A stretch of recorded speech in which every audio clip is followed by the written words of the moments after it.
messieurs, bonsoir. Bienvenue au 19h de ce 2 février à la une de l'actualité.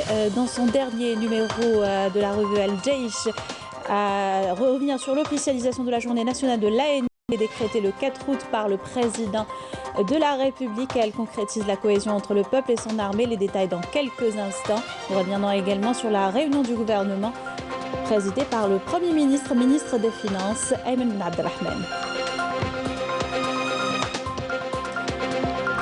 La revue Al-Jaish revient sur l'officialisation de la journée nationale de l'ANP décrétée le 4 août par le président de la République. Elle concrétise la cohésion entre le peuple et son armée. Les détails dans quelques instants.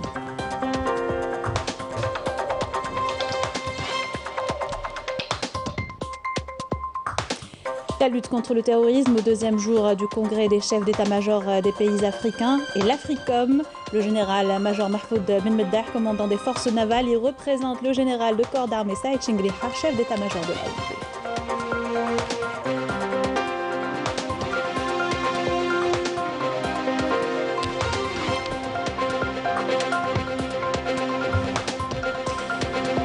L'OPEP et ses alliés décident d'augmenter leur production de 400 000 barils par jour. En mars prochain, l'Algérie passera à 992 barils le jour. Nous écouterons le ministre de l'Énergie et des Mines, Mohamed Arqab. Journée internationale des zones humides. Le pays en compte 2500. L'une d'entre elles,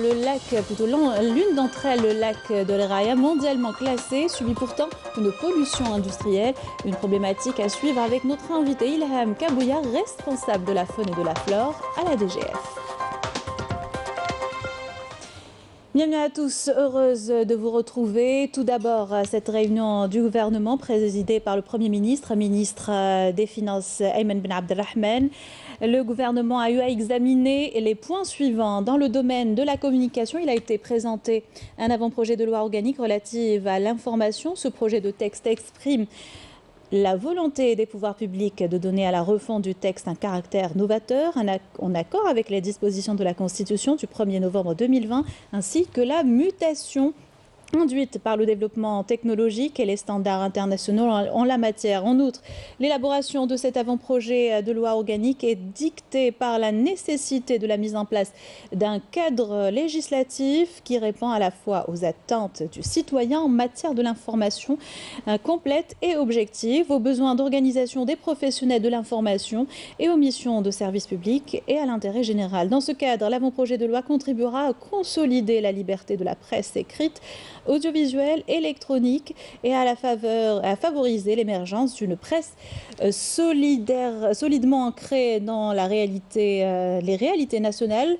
consciente des enjeux et respectueuse de l'éthique et de la déontologie. Enfin, et conformément aux procédures établies, ce projet de texte fera l'objet d'un examen lors d'un prochain conseil des ministres. Dans le domaine de la santé, il a été examiné un projet de décret exécutif fixant la liste des maladies transmissibles soumises à déclaration obligatoire qui s'inscrit dans le cadre de la mise en œuvre d'une politique nationale de lutte et de prévention contre les maladies transmissibles. Ce projet de texte qui intervient en application des dispositions de l'article 38 de la loi 1811 du 2 juillet 2018 relative à la santé prévoit les modalités de la révision de la liste des maladies transmissibles à déclaration obligatoire et de son actualisation en fonction de l'émergence de nouvelles maladies de même nature.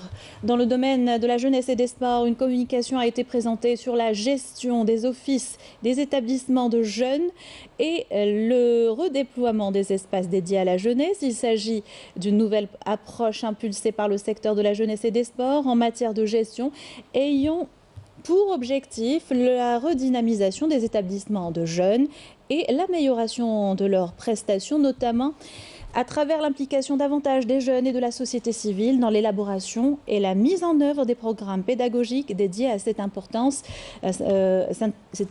frange de la société. Dans le domaine de la numérisation et des statistiques, il a été présenté une communication sur la mise en place du réseau interactif des informations statistiques qui présente les actions mises en œuvre par le secteur de la numérisation et des statistiques liées particulièrement au renforcement des capacités institutionnelles et l'amélioration de la coordination entre les acteurs du système national d'information statistique ainsi que le développement de l'interconnexion du réseau statistique national par des plateformes numériques. Dans le domaine de l'agriculture et du développement rural, une communication a été présentée sur la production des viandes rouges et blanches au cours de laquelle il a été exposé les indicateurs des filières de production y afférents ainsi que les perspectives de consolidation et d'amélioration de la disponibilité et de l'accessibilité de ces produits à la faveur des dispositifs mis en œuvre pour la modernisation de ces filières à travers l'adhésion, la professionnalisation et le renforcement du partenariat de l'ensemble des acteurs. Voilà l'intégrale du communiqué de la réunion du gouvernement qui vient de nous parvenir. Dans l'actualité également, l'armée nationale populaire, issue de la matrice des souffrances d'un peuple ayant déclenché une des plus grandes révolutions du XXe siècle, restera attachée à l'accomplissement des missions qui lui sont dévolues, a souligné la revue Al-Jaish dans son dernier numéro. L'officialisation de la journée nationale de l'ANP décrétée le 4 août par le président de la République vient concrétiser la cohésion entre le peuple et son armée, précise l'éditorial Walid Yousfi. Dans son éditorial intitulé « Ceux qui n'ont pas appris des expériences de l'histoire », la revue El Jaish est revenue sur la mission de notre vaillante armée nationale populaire qui se distingue par le fait d'être la seule armée au monde n'ayant pas été installée par décret. Une réalité qui a plus d'une signification.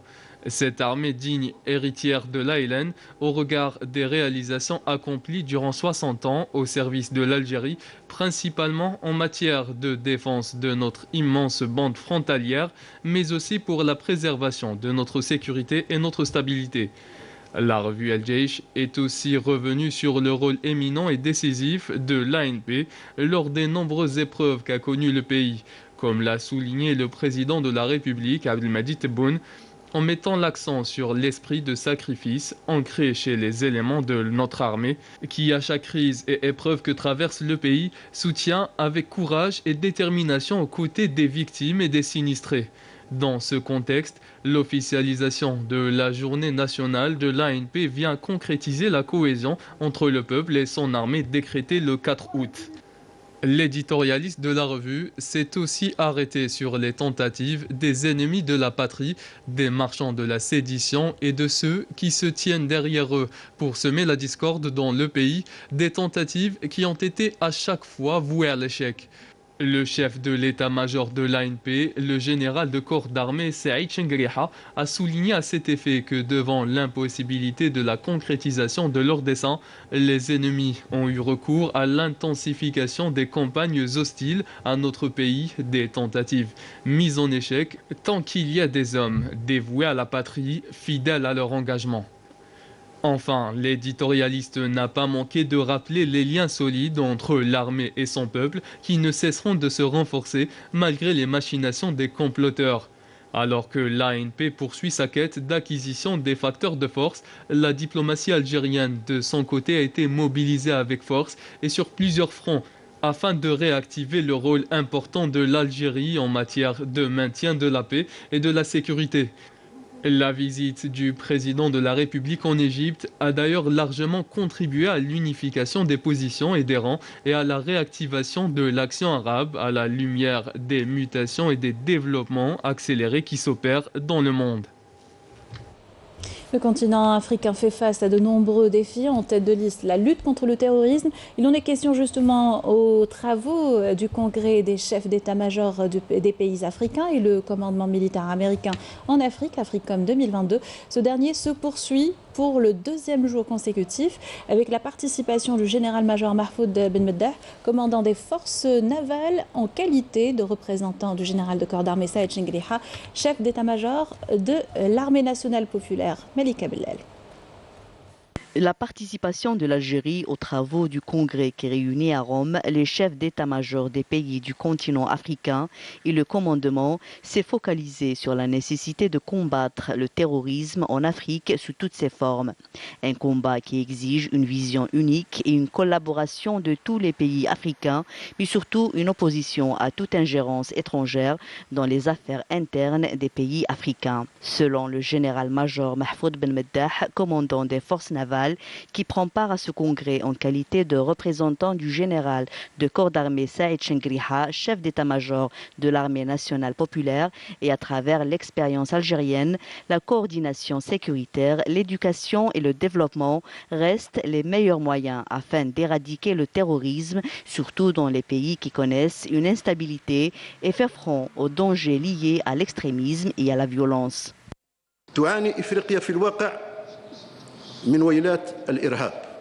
L'Afrique est confrontée au terrorisme, au trafic d'armes, d'êtres humains, à la drogue et à d'autres crimes transfrontaliers. Ajoutez à cela le défi climatique et leur relation avec la pauvreté et la famine et le phénomène de l'immigration clandestine. Par ailleurs, d'autres éléments viennent perturber la stabilité des pays africains, à l'instar des dangers pandémiques, les conflits et la fuite des populations des zones où règne la violence et la famine. Tous ces éléments ont amplifié la crise sécuritaire dans le continent africain. مما زاد من حدة الأزمة الأمنية التي تطبع القارة. Abrité par la capitale italienne, Rome, ce congrès constitue également une occasion pour l'échange d'expériences et la consolidation de la coopération pour contrecarrer les menaces sécuritaires, l'éradication du terrorisme, la lutte contre le crime transfrontalier multiforme. On fait le point sur la situation sanitaire. 1365 nouveaux cas confirmés de coronavirus, 756 guérisons et malheureusement 11 décès à déplorer ces dernières 24 heures selon le ministère de la Santé. Prudence et vigilance restent donc de vigueur et en renfort à la lutte contre la pandémie. À Ouerghla, les scouts musulmans organisent une campagne de sensibilisation sur le respect des mesures de prévention et la vaccination. Yannis Saïd Belkacem. Les risques de transmission de la Covid-19 dans les lieux publics est élevé. Les spécialistes s'accordent à dire que le respect des mesures barrières est une obligation pour préserver la santé publique. De ce fait, les campagnes de sensibilisation se poursuivent pour informer nos concitoyens sur l'existence de la maladie et les gestes barrières à adopter pour s'en prémunir. Pour être franche, dès que je suis à l'extérieur, j'adopte toutes les mesures barrières contre la Covid-19. Je porte mon masque, je me désinfecte les mains et je respecte la distanciation réglementaire. Je pense que la vaccination est importante, surtout pour les personnes qui ont des maladies chroniques et qui sont aussi âgées. À mon avis, il est préférable que tout le monde soit vacciné. J'appelle les citoyens à porter leur masque une fois qu'ils sont dehors pour éviter la propagation du virus. ولازم عليهم يديروا هاد لا بريفونسيون هذه كما الكمامه كما التباعد كما لو فاكسان إلا فريمون سي نيسيسير دوكا لو فاكسان هو الوحيد اللي راح يقضي على هاد الوباء هذا.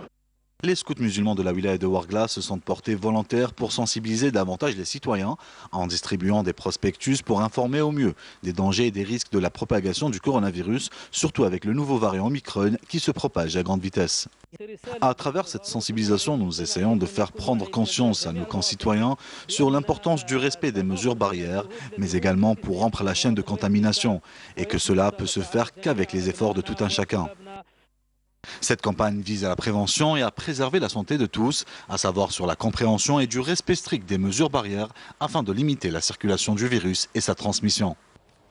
À suivre ce soir à partir de 21h, votre émission hebdomadaire Santé Mag. Sarah Cherif recevra Lotfi Ben Bahmed, le ministre de l'Industrie pharmaceutique. Il sera question de la situation du marché local du médicament. Coup d'envoi ce matin à Addis Abeba de la 40e session ordinaire du Conseil exécutif de l'Union africaine au niveau ministériel. Il s'agit notamment de préparer la 35e session ordinaire du sommet des chefs d'État de gouvernement de l'Union africaine prévue samedi prochain. Le ministre des Affaires étrangères de la communauté nationale à l'étranger, Mtan Lamama, avec ses homologues africains, se penche sur la coopération entre les pays pour faire face aux défis sécuritaires et politiques imposées par la situation actuelle, en plus des conséquences économiques et sanitaires de la pandémie de Covid-19. Hier, Ramadan Lamamra a tenu des réunions consultatives avec ses homologues de Libye, d'Afrique du Sud et d'Angola.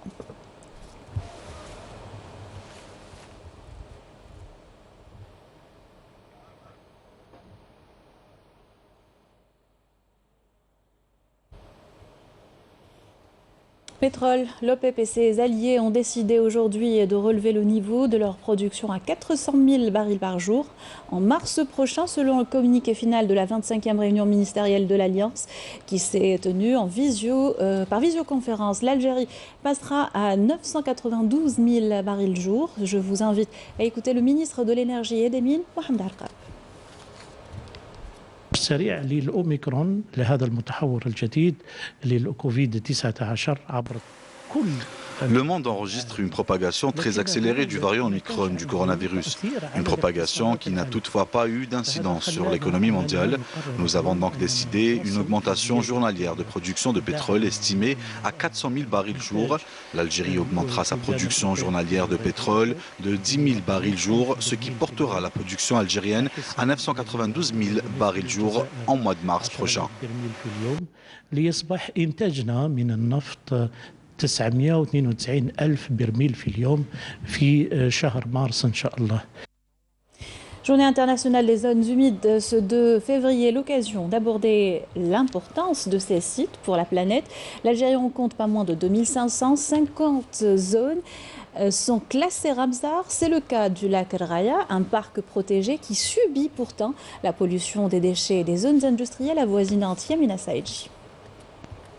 Cette étendue féerique est polluée par des tonnes de déchets industriels déversés quotidiennement. Une catastrophe environnementale qui prend sa source depuis les oueds alimentant le lac de Raya. Elles proviennent des zones industrielles implantées à quelques kilomètres de là. Et pourtant, une décision de la wilaya d'Alger datant de 2014 porte sur l'obligation des unités industrielles de mettre en place des stations de traitement de déchets. Ce lac, il est alimenté par deux oueds, le oued El Bier et le oued de Regaya. Éventuellement, chaque wilaya, la wilaya d'Alger et la wilaya de Boumeldes, travaillent pour que tous les déversoirs va être canalisé par un réseau d'assainissement. Là maintenant, la loi est claire. Les nouvelles industries ne peuvent avoir leur agrément si, au préalable, ils doivent présenter une étude d'administration d'épuration. Ensuite, il y a les anciennes industries. Il y a des maisons de demeure pour ceux qui ne sont pas encore mis en conformité. Une véritable catastrophe naturelle pour l'écosystème de ce parc. Les responsables tirent la sonnette d'alarme. Ils rappellent la réglementation en vigueur. Ce parc devait être classé réserve naturelle sur la base de la loi 1102 pour le classement des aires protégées. On a déposé notre dossier d'opportunité de classement. C'était en 2017 et ça a été approuvé. Le 6 janvier, on a déposé l'étude de classement pour que la commission siège définitivement, on le classe et on commence à travailler et on aura un ancrage juridique pour qu'on puisse travailler tous ensemble. Sachant que ce genre de site, il se gère dans une gouvernance intersectorielle. Le site a été classé sur la liste de Ramsar en 2003. Cela signifie qu'il revêt une importance internationale. Cependant, il attend toujours d'être classé réserve naturelle au niveau national. La procédure administrative est en cours depuis 2017. Et pour développer le sujet avec nous ce soir, Ilham Kabouya, responsable de la faune et de la flore à la Direction générale des forêts. Bonsoir madame, merci d'avoir accepté notre invitation. Madame Kabouya, à quel point est-il important de protéger ces zones et pourquoi ? Alors, une zone humide, il faut bien comprendre que dans ce cas-là, nous parlons de l'eau. Et l'eau, c'est vital. Il est bien évident que c'est d'une importance capitale de préserver une zone humide. Et la Convention Ramsar, qui est une convention qui est un traité international, intergouvernemental, qui a été signé en 1971, est parmi les plus anciens traités qui s'est occupé des écosystèmes et milieux humides. Et déjà dans les années 60, en fait, les négociations ont commencé déjà dans les années 60 par un certain nombre de pays et des organisations non gouvernementales parce qu'ils étaient déjà préoccupés par la dégradation et la perte des zones humides, parce que les milieux des zones humides sont des milieux importants pour les oiseaux d'eau migrateurs.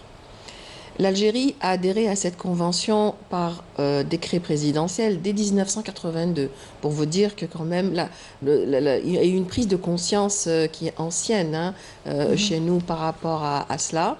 Les zones humides subissent énormément de dégradation. Les menaces sont là.